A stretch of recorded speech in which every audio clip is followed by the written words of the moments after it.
नमस्कार दोस्तों, स्वागत है आप सभी का सनातन ज्ञान लोक में। आज हम जानेंगे, अर्थी को कंधा देने से पहले जान लीजिए ये बातें, नहीं तो हो सकता है अपशकुन। इससे पहले अगर आप कुछ नया सीखना और जानना चाहते हैं तो चैनल को सब्सक्राइब जरूर करें। अर्थी को कंधा देने वाले हो जाए सावधान। जो भी इंसान अंतिम यात्रा में शामिल होता है या फिर शव को कंधा देता है तो उस इंसान को कुछ सावधानियां बरतनी होती है, और अगर वो ऐसा नहीं करते हैं तो जिस अंतिम यात्रा में शामिल होना शुभ माना जाता है वो ही उनके दुख का कारण बन सकता है। आज हम आपको बताएंगे कि आपको अंतिम यात्रा के दौरान क्या क्या सावधानियां बरतनी चाहिए। लेकिन इससे पहले आपको बताते हैं कि कैसे एक अंतिम यात्रा और शव यात्रा को देखने से आपकी सभी मनोकामनाएं पूर्ण होती है।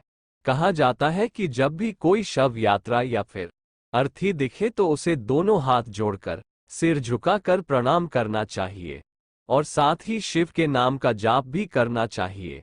शास्त्रों के अनुसार जो मृतात्मा संसार छोड़कर जा रही होती है वो अभिवादन करने वाले इंसान के तन मन से जुड़े सभी दुख और क्लेश हर कर अपने साथ ले जाती है।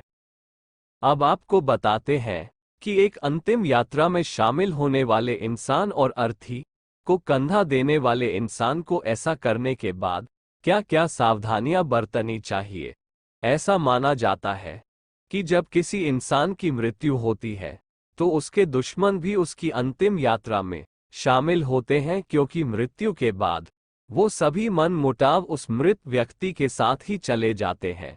लेकिन आप में से कई लोग ऐसे होंगे जिन्हें इस बारे में पूरी जानकारी नहीं होगी कि अंतिम यात्रा में शामिल होने के बाद उन्हें क्या क्या सावधानियां बरतनी चाहिए। हिंदू धर्म के अनुसार अगर कोई भी व्यक्ति किसी की अंतिम यात्रा में शामिल होता है और उसकी अर्थी को कंधा देता है तो उस इंसान को हर कदम चलने पर एक यज्ञ के समान पुण्य मिलता है, और साथ ही उस इंसान को उसके सभी पापों से भी मुक्ति मिलती है। लेकिन ऐसा करते हुए आपको ये ध्यान में रखना होगा कि जब आप शव को लेकर शमशान घाट में प्रवेश करेंगे तो वहां आपको किसी भी प्रकार का अनुचित व्यवहार या फिर किसी बात में हंसी मजाक नहीं करना चाहिए। अगर कोई भी व्यक्ति किसी भी तरह की अनुचित गतिविधियां करता है तो समय आने पर उसे भगवान को इसका जवाब देना होता है। साथ ही उसे ये भी समझना चाहिए कि उसे भी अंतिम समय में यहीं पर ही लाया जाएगा।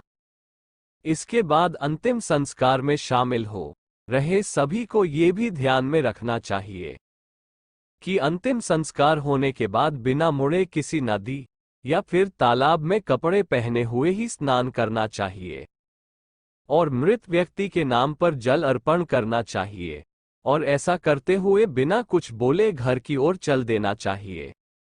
इसके साथ ही आपको ये भी ध्यान में रखना चाहिए, जब आप अंतिम संस्कार से लौट रहे हों तो कभी भी चलो शब्द का इस्तेमाल नहीं करना चाहिए, क्योंकि जब तक मृत व्यक्ति जीवित था तब तक उसका आपसे सीधा संबंध था और मरने के बाद वो व्यक्ति प्रेत योनि में प्रवेश कर चुका होता है, जिसके कारण अगर आप लौटते वक्त चलो शब्द का इस्तेमाल करते हैं तो वो इंसान प्रेत रूप में आपके साथ भी चल सकता है।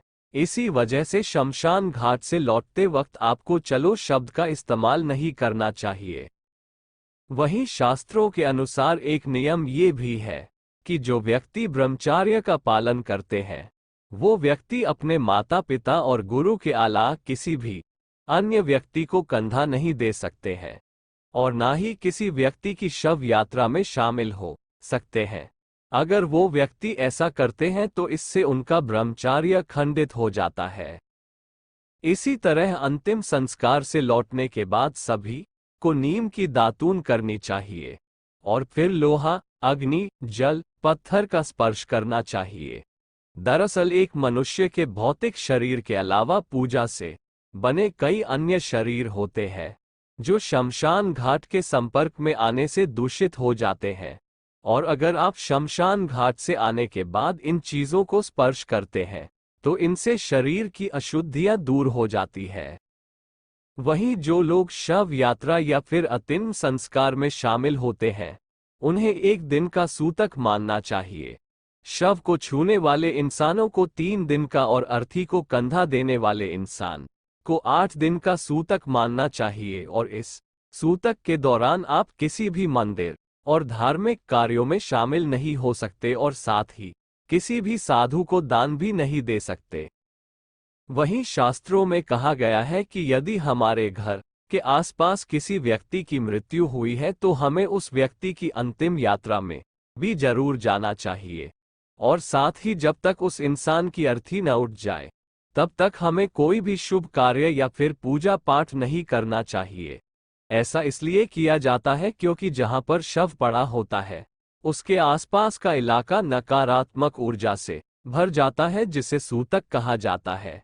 इसी कारण कई लोग तो जब तक अर्थी नहीं उठ जाती तब तक अपने घरों का चूल्हा तक नहीं जलाते हैं।